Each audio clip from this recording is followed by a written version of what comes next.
Me llamo Ezequías, y esta es la crónica de las pruebas que enfrenté y cómo a través de ellas se manifestó la fuerza divina. El significado de mi nombre, Dios fortalece, nunca fue tan apropiado como ahora, al mirar hacia atrás y contemplar los innumerables desafíos que la vida me reservó. El escenario de mi historia es el fragmentado reino de Israel. En medio de las ruinas políticas y espirituales, las tribus de Benjamín y Judá se unieron bajo la bandera del reino de Judá, erigiendo Jerusalén como capital de este reino del sur. En contraposición, las 10 otras tribus se agruparon en torno a Siquem, en Samaria, manteniendo el antiguo título de Israel y formando el reino del norte. Hijo de Acaz, un rey cuyas acciones trajeron desagrado divino, crecí en un palacio marcado por decisiones cuestionables y desviaciones de fe. Mi padre, entregado a la idolatría y al irrespeto a lo sagrado, vio su derrota a manos del rey Aram como una señal de los dioses de Damasco, a los cuales comenzó a hacer sacrificios, olvidando las enseñanzas pasadas por mi abuelo, un hombre de virtud. Las prácticas detestables de mi padre no se detuvieron ahí. Llegó al extremo de sacrificar a sus propios hijos, un acto que manchó profundamente el legado de nuestra familia y destrozó el corazón de nuestro reino. Ahora, a los 25 años, asumo el trono en medio de un período de profunda crisis moral y espiritual. A diferencia de mi padre, decidí restaurar el honor y la piedad que marcaron los días de nuestro ancestro David. Mi reinado comienza con la promesa de redención, de reconstruir lo que fue destruido y de guiar a nuestro pueblo de vuelta a los caminos que el Señor desea para nosotros. Tan pronto como ascendí al trono, una de las primeras medidas que tomé fue erradicar la idolatría que se había arraigado profundamente en nuestro reino. Derribé los altares paganos, rompí las estatuas de piedra y extirpé los Asherim, símbolos sagrados de una diosa de la fertilidad venerada desde hace mucho tiempo en nuestras tierras. Asherah, esta entidad pagana, era frecuentemente representada por un tronco de árbol, un poste sin ramas, clavado en el suelo como un homenaje a la diosa de la fertilidad. Estas representaciones no eran simples troncos. Muchas veces eran trabajadas en formas que simbolizaban a la propia diosa, y los lugares donde se encontraban eran conocidos como bosques sagrados. Asociada a la luna y considerada consorte de Baal, el dios del sol, Asherah era una figura central en el panteón de deidades que desviaban a nuestro pueblo de los caminos del Señor. El culto a Asherah fue una espina constante para Israel, un legado de nuestra conquista incompleta de Canaán. Incluso Salomón, en el apogeo de su sabiduría, sucumbió al encanto de estas prácticas idólatras, introduciendo el culto a esta diosa de los sidonios en nuestro reino. Esto era intolerable, una afrenta directa a las claras instrucciones de Dios, que aborrece cualquier forma de idolatría y cuya ira se inflama contra tales transgresiones. Además de la idolatría, la situación del templo y de los levitas, nuestros sacerdotes, también era deplorable. Los levitas, descendientes de Leví y encargados del servicio sagrado, habían descuidado sus funciones. Bajo el reinado de mi padre, las puertas del templo fueron cerradas, las lámparas apagadas y los sacrificios esenciales a nuestra adoración fueron abandonados. Percibiendo la gravedad de la situación, determiné que era esencial reabrir y purificar el templo. No podíamos permitir que la casa de Dios permaneciera en desolación.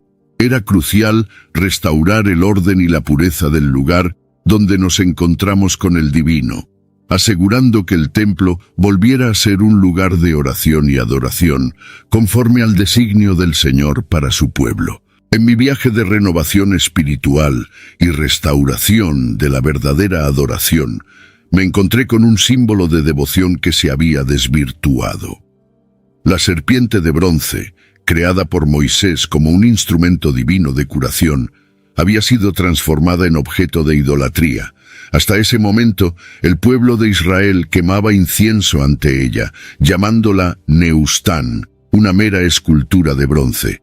Era trágico ver cómo un medio de salvación divina se había convertido en un ídolo. Estaba decidido a no repetir los errores del pasado. Mi convicción era que las adversidades que asolaban Judá eran fruto de nuestra desobediencia colectiva. Decidí, por lo tanto, romper con las prácticas de mi padre, el rey Acaz, y elegí un camino de fidelidad y honor a Dios. Convocó a los sacerdotes y levitas, recordándoles su sagrado llamado. Era esencial que se realinearan con su propósito original, servir y glorificar al Señor. Con una fe inquebrantable, confié en el Señor, el Dios de Israel. Mi compromiso era profundo. Seguí fielmente al Señor, observando sus mandamientos dados a Moisés. En los esfuerzos para restaurar el templo, no escatimé esfuerzos en ofrecer holocaustos y sacrificios. Convocó a todo Judá a unirse en este movimiento de renovación espiritual. Instruí a los levitas a entonar alabanzas al Señor, usando los magníficos salmos de David, una poesía que captura la esencia de la alabanza divina. Tras la purificación del templo y de nuestros corazones, invité al pueblo a traer sus ofrendas personales, reafirmando el templo como un centro de sacrificio y adoración individual. La respuesta de la asamblea fue sorprendente. Vinieron con un deseo ardiente de honrar a Dios a través de sus sacrificios. La dedicación del pueblo, una vez dada la oportunidad, dejó a los sacerdotes maravillados y reflejó el poder restaurador de una verdadera comunión con el divino. En medio de estos tiempos tumultuosos, la presencia de Dios era evidente en mi jornada. Por su gracia, tuve éxito en todas mis empresas, extendiendo el dominio de Judá hasta los confines de Gaza, incluyendo desde las más solitarias torres de vigilancia hasta las ciudades fortificadas y populosas. Sin embargo, en el 4º año de mi reinado, surgió un nuevo desafío en el horizonte.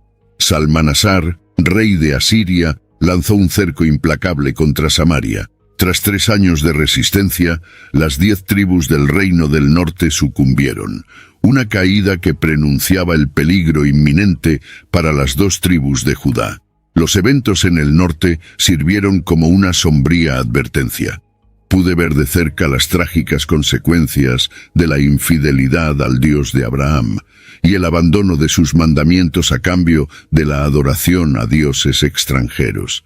La calamitosa derrota de las tribus del norte fue una lección amarga, ilustrando el destino que podría esperarnos si nos desviábamos del camino establecido por Dios. La Asiria, una nación de notoria brutalidad y cuya capital era Nínive, era conocida por su crueldad sin límites. Las historias de sus prácticas atroces, como el empalamiento de enemigos y el gobierno por el terror, se esparcieron por todas las tierras. Cuando Sennacherib, sucesor de Salmanasar, ascendió al trono y marchó contra las ciudades fortificadas de Judá, capturando todas excepto Jerusalén, la realidad de nuestro propio peligro se hizo palpable. En esa hora crítica, envié un mensaje a Sennacherib, que estaba en Laquis, admitiendo mi error y buscando clemencia. Reconozco mi falta, retírate y soportaré lo que me impongas. Este acto de humildad fue impulsado por la conciencia del poder devastador del adversario y por la clara visión de las consecuencias de alejarse de las directrices divinas. 5 años después de la caída de Samaria, la amenaza del rey de Asiria se intensificó contra Judá. Anteriormente habíamos resistido, pero la situación ahora se mostraba más grave. El ejército asirio había capturado todas las ciudades fortificadas de Judá, quedando solo Jerusalén para una conquista total. Éramos el último bastión de resistencia y el peso de esta realidad era abrumador. El miedo de lo que podría pasarle a mi pueblo si Jerusalén cayera me asolaba. ¿Cómo sobrevivirían? En respuesta a mi intento de apaciguamiento, Sennacherib exigió un pesado tributo, 300 talentos de plata y 30 de oro. Con el corazón pesado, entregué no solo los tesoros del templo del Señor, sino que también desarmé y quité el oro que adornaba las puertas y umbrales del templo, entregando todo al rey asirio.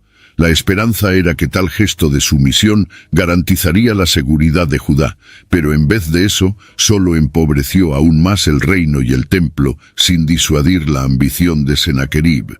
Confrontado con esta creciente amenaza, busqué una alianza defensiva con Egipto, creyendo que podrían ofrecer el apoyo necesario.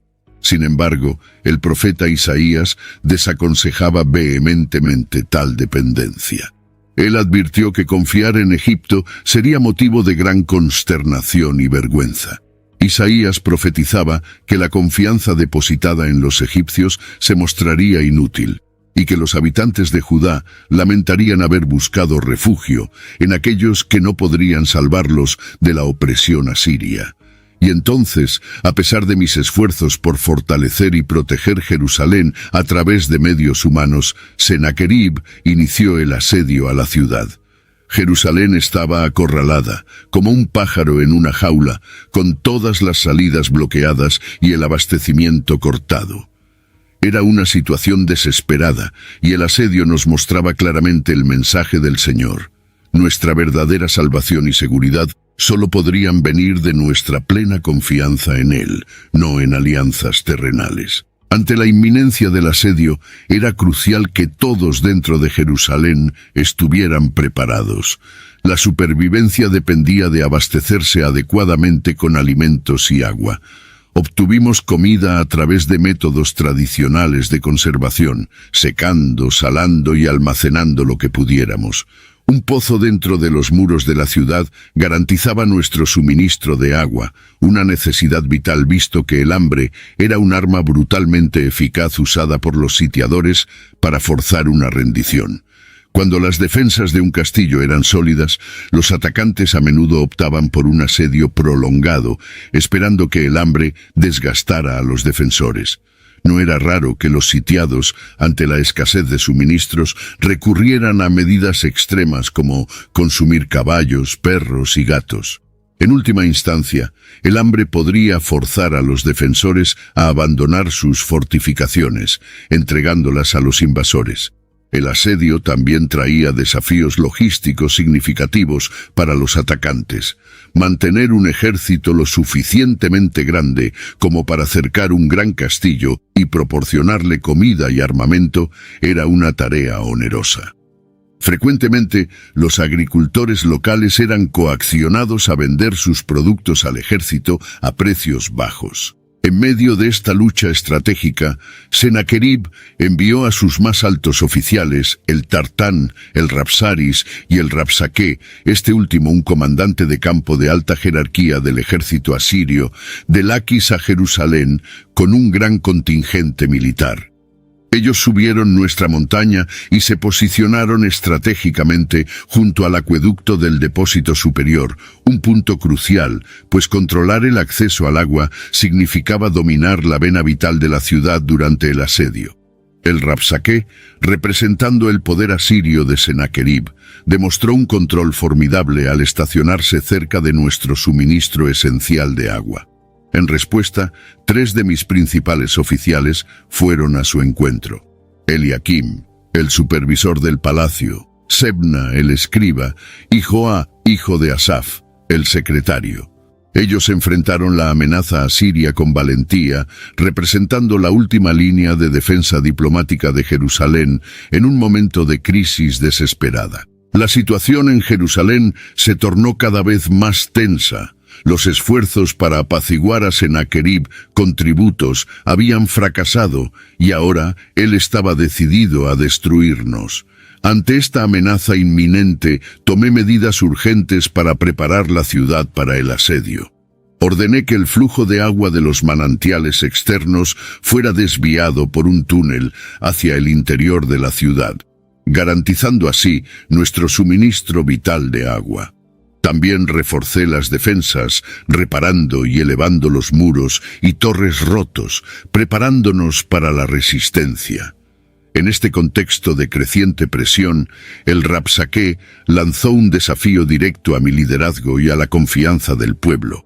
Él se burló de nuestra esperanza y cuestionó: ¿En qué confías que permaneces tan obstinadamente desafiante?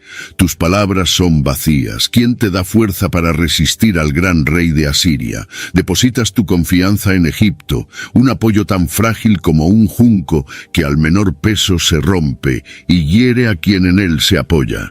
A pesar de estas amenazas, había una lógica en buscar apoyo de Egipto.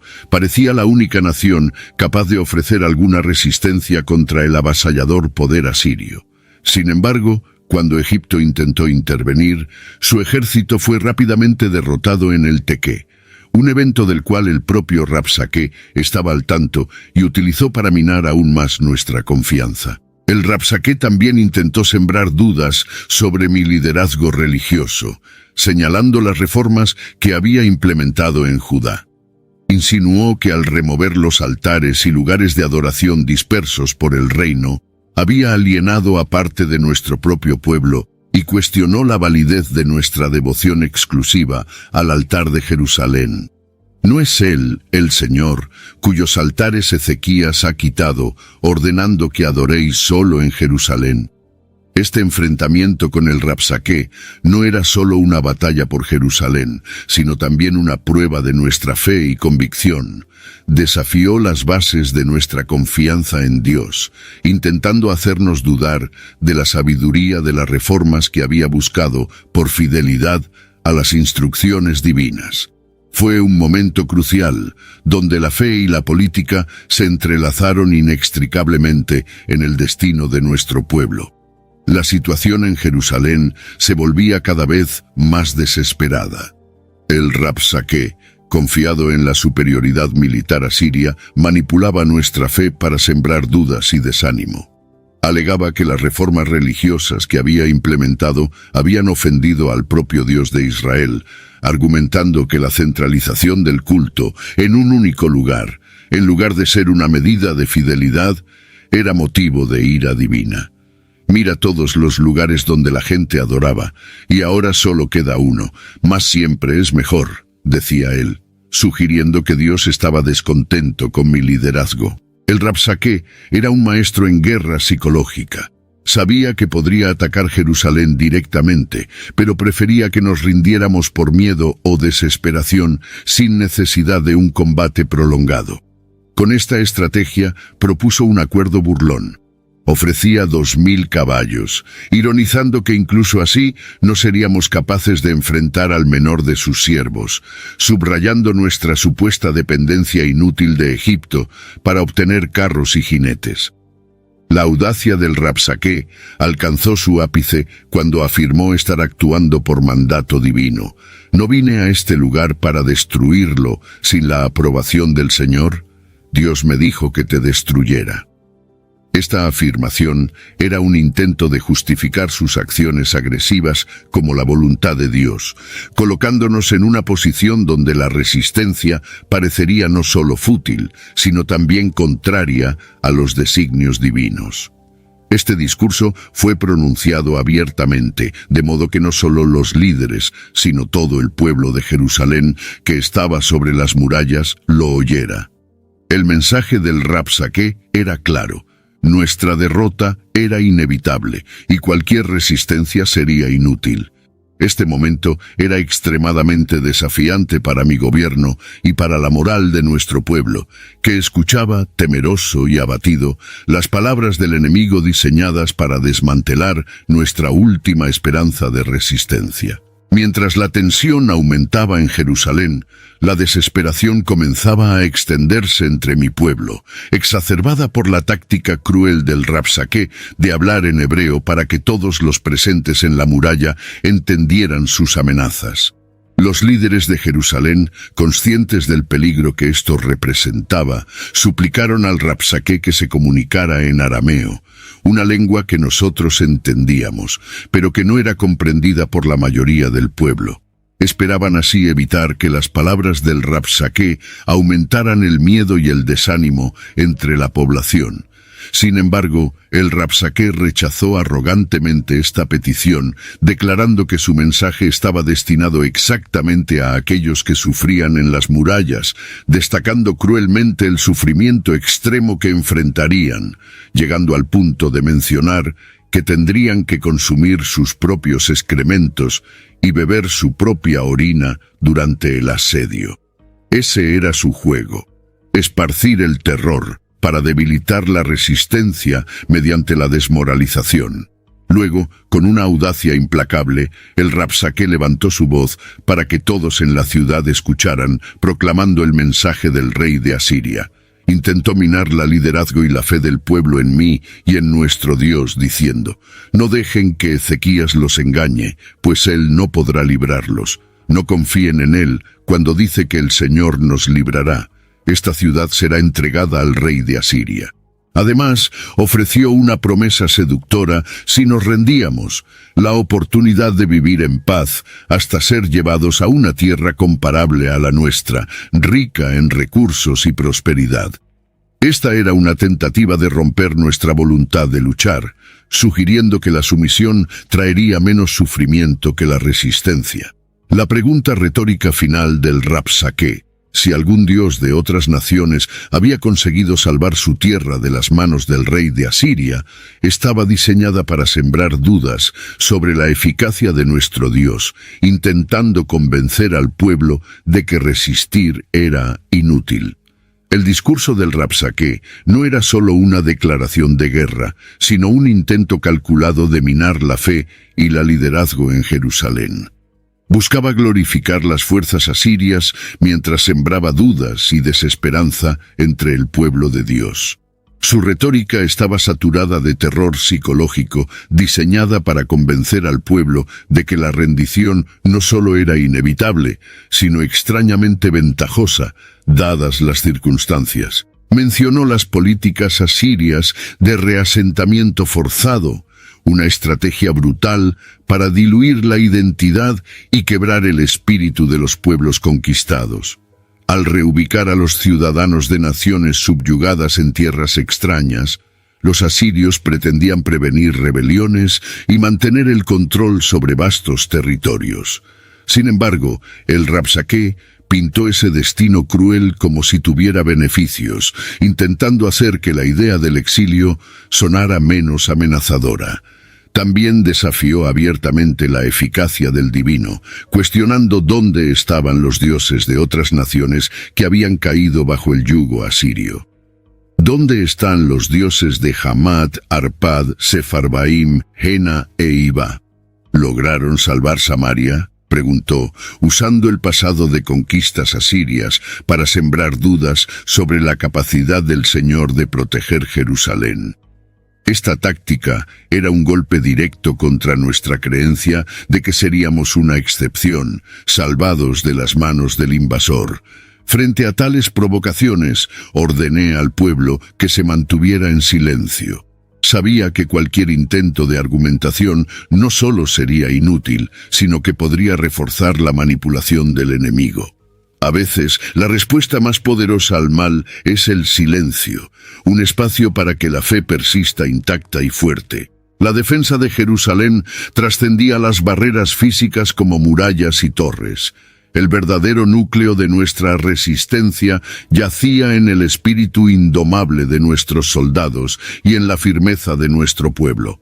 Cuando Eliakim, Sebna y Joá, desolados y con las vestiduras rasgadas, una señal de duelo profundo y desesperación, vinieron a mí para relatar las amenazas del Rabsaqué, el peso de la situación me golpeó con fuerza total.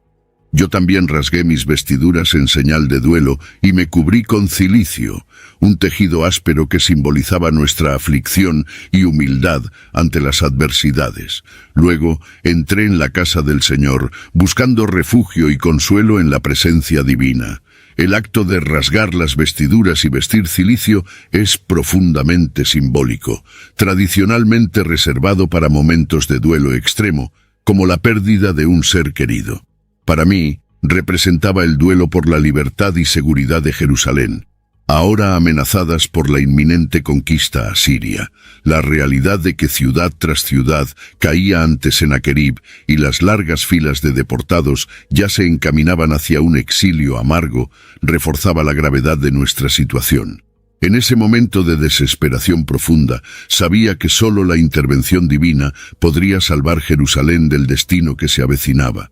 Con el corazón pesado, envié a Eliakim, Sebna y a los ancianos de los sacerdotes, todos también vestidos con cilicio, al profeta Isaías, hijo de Amoz.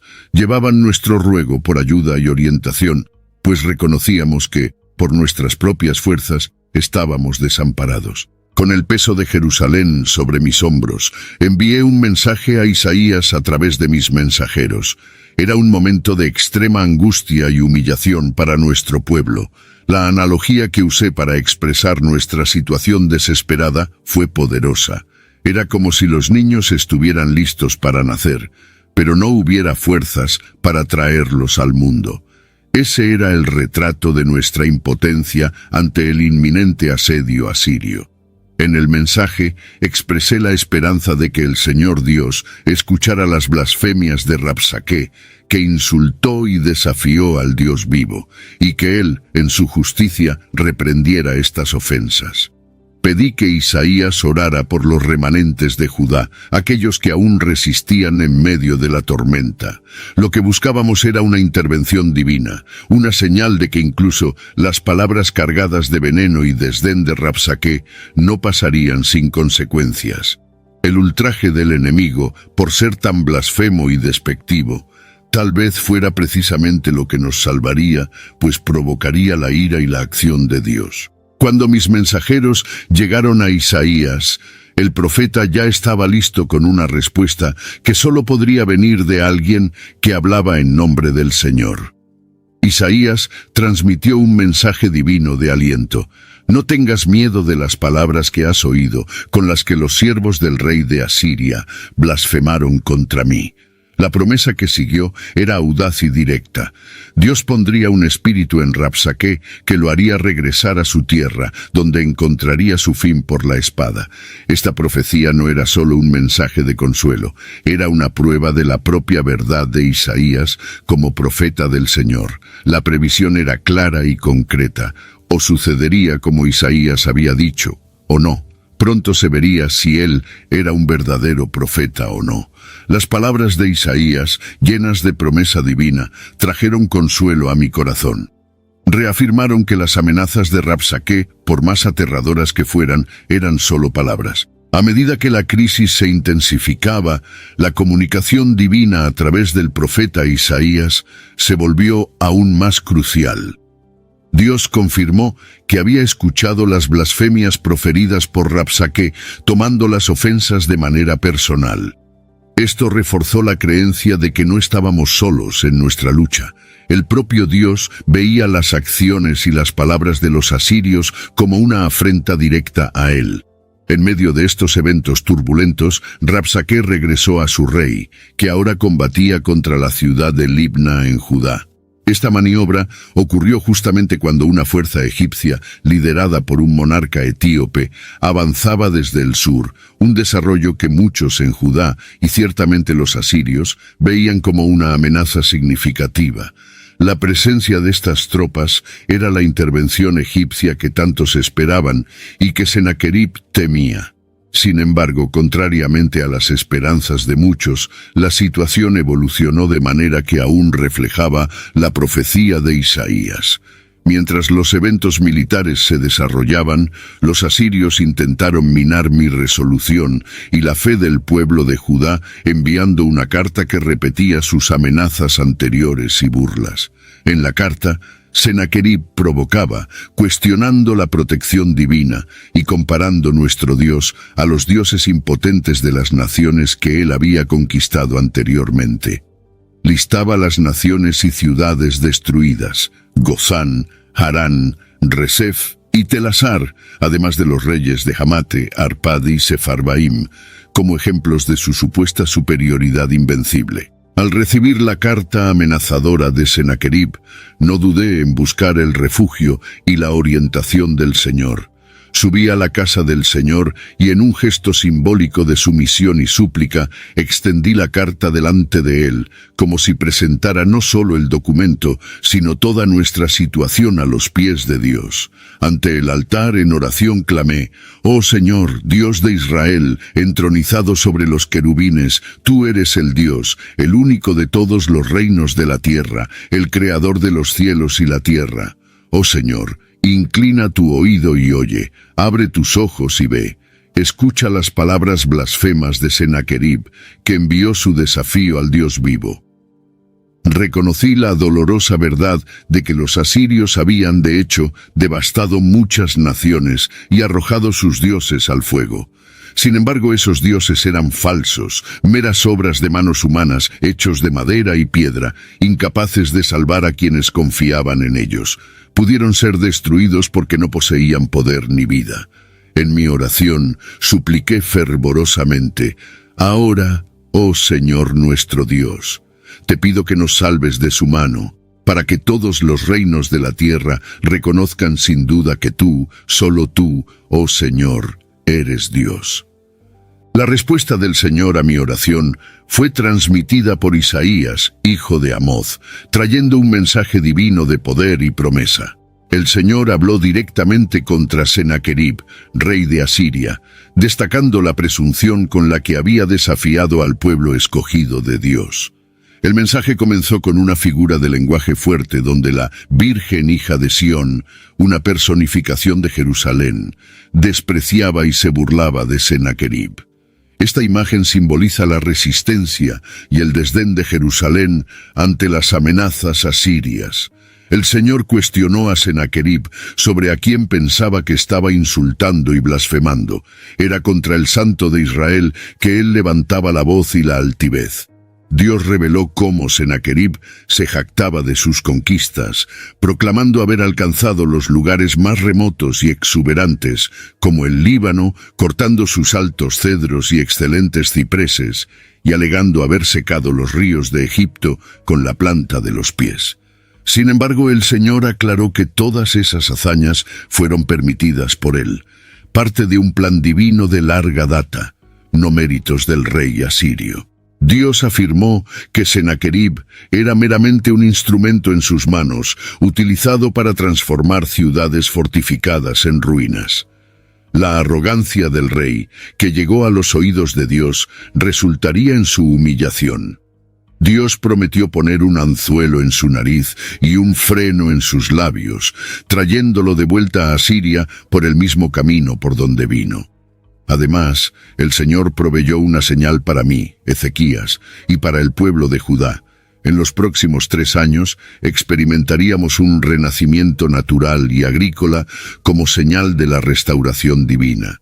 En el primer año comeríamos de lo que creciera por sí solo, en el segundo de lo que surgiera voluntariamente, y en el tercer año sembraríamos y cosecharíamos, plantaríamos viñas y comeríamos sus frutos. Esto simbolizaba que a pesar de la devastación, Judá se recuperaría, echaría raíces profundas y florecería nuevamente. Finalmente el Señor garantizó que Sennacherib no invadiría Jerusalén, no lanzaría una flecha, no se acercaría con escudo ni levantaría asedio contra ella. Dios prometió proteger Jerusalén por su propio nombre y por el amor a su siervo David. Aquella noche decisiva, un evento milagroso selló el destino del ejército asirio. El ángel del Señor asestó un golpe devastador, exterminando a 185.000 soldados mientras dormían. Al amanecer, lo que quedó fue un campamento lleno de muertos, una visión que sorprendió incluso a los sobrevivientes. Ese formidable ejército, que parecía invencible e imparable, fue aniquilado sin que una sola flecha fuera disparada contra Jerusalén. Esta intervención divina destacó un contraste poderoso. Mientras reorganizar los corazones y mentes de su pueblo resultó ser un desafío para Dios, enviar un ángel para derrotar a un ejército formidable fue una tarea sencilla. La defensa de Jerusalén no dependió de murallas o armas, sino del poder sobrenatural de Dios, quien cumplió exactamente lo que había prometido a través del profeta Isaías. A pesar de la humillante derrota, Sennacherib partió aún lleno de orgullo. Regresó a Nínive, incapaz de admitir la derrota completa. Su corazón estaba tan inflado de arrogancia que mandó grabar un disco celebrando sus conquistas en Judá, a pesar del evidente fracaso en capturar Jerusalén. Esta negación solo resaltaba su incapacidad para reconocer la soberanía del Dios de Israel. Finalmente, el orgullo de Sennacherib fue la causa de su trágico fin. Mientras adoraba en su templo, fue asesinado por sus propios hijos, Adramelech y Sarecer, quienes luego huyeron a tierras arameas. Esaradón, otro de sus hijos, asumió el trono en su lugar. En el apogeo de una victoria aplastante contra los asirios, enfrenté una batalla personal que desafió mi propia existencia. El mismo Dios que había demostrado su fuerza al destruir a un ejército enemigo, ahora parecía decidido a poner fin a mi vida. Estaba gravemente enfermo, tan cerca de la muerte que el profeta Isaías fue enviado a mí con un mensaje terrible: «Pon en orden tu casa, porque morirás y no vivirás». Para muchos, esta noticia sería el fin, pero yo no estaba listo para aceptar mi destino sin luchar. Volviéndome hacia la pared, oré fervientemente al Señor. Le recordé mi fidelidad, de cómo había andado en verdad y con un corazón sincero, haciendo lo que era bueno a sus ojos. Lloré amargamente, no delante de los hombres, sino en una conversación íntima con Dios. Dios, en su infinita misericordia, escuchó mi súplica. Isaías regresó con un nuevo mensaje. «He oído tu oración, he visto tus lágrimas, seguramente te sanaré. Al tercer día subirás a la casa del Señor, y añadiré 15 años a tus días». El remedio fue simple, un emplasto de higos que aplicaron sobre mí y que facilitó mi recuperación. Esa experiencia fue transformadora. Dios no solo me dio 15 años más de vida, sino también la perspectiva de que cada uno de esos años era un regalo precioso. Saber que tenía un tiempo definido restante me impulsó a vivir con un propósito renovado, a valorar cada momento y a gobernar con sabiduría y compasión. Estas experiencias, la victoria divina sobre los asirios y mi curación milagrosa, no solo fortalecieron mi fe, sino que también reforzaron mi convicción de que Dios está en control de todo, desde los destinos de las naciones hasta los días de la vida de un rey. Soy Ezequías, y esta es mi historia de fe, milagros y la misericordia redentora de Dios.